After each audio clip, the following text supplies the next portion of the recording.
प्रारंभिक समर्पित बहाइयों में से एक मे बोल्स मैक्सवेल ने पवित्र भूमि में रिजवान के बगीचे के नाम से विख्यात एक विश्व प्रसिद्ध बगीचे के बारे में एक कहानी सुनाई थी। यह वही कहानी है।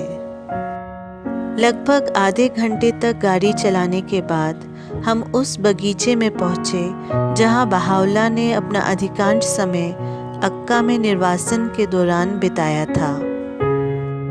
हालांकि ये बगीचा छोटा है, लेकिन ये हमारे द्वारा देखे गए सबसे प्रिय स्थानों में से एक है। बहाउल्लाह अक्सर अपने माली अबुल कासिम से कहते थे, यह दुनिया का सबसे खूबसूरत बगीचा है। अपने ऊंचे पेड़ों, अपने फूलों के बाहुल्य और अपने फव्वारों के साथ ये एक अद्वितीय मणि की तरह पानी की दो पारदर्शी धाराओं से घिरा हुआ है, जैसा कि कुरान में वर्णित है। अबुल कासिम ने हमारे लिए चाय बनाई और वहां उन्होंने हमें टिड्डियों की कहानी सुनाई। कैसे एक बार भीषण गर्मी के मौसम में वहां टिड्डियों के एक दल ने आसपास के क्षेत्र में अधिकांश पत्ते खा लिए थे।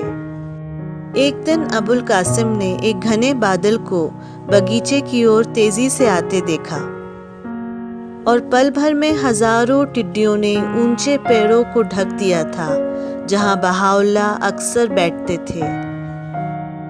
अबुल कासिम ने तुरंत बगीचे के अंत में जो घर था उसमें प्रवेश किया और अपने स्वामी के समक्ष जाकर कहा, मेरे स्वामी, टिड्डियां आ गई हैं और आपके आशीर्वादित सिर के ऊपर से छाया खा रही हैं। मैं आपसे विनती करता हूँ कि आप उन्हें वापस भेज दीजिए।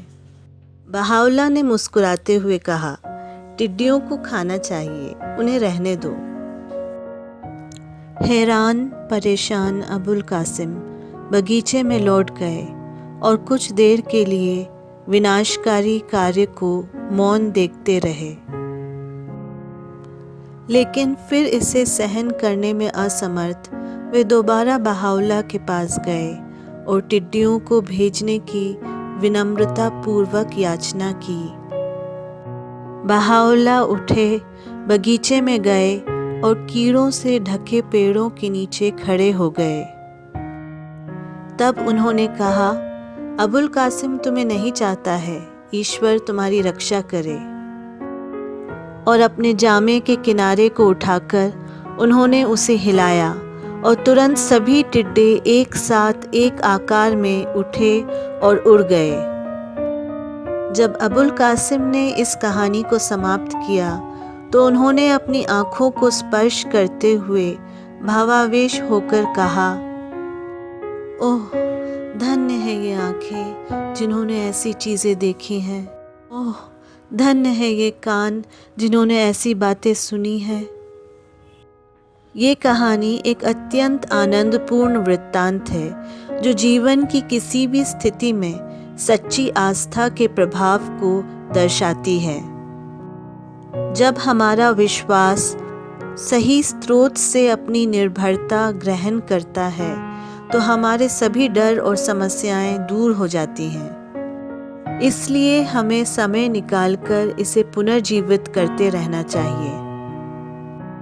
ऐसा करने में भले ही हमें कठिनाइयों का सामना करना पड़े, परंतु अपने से उच्च शक्ति में विश्वास से हम साहस और हिम्मत आकर्षित कर सकते हैं।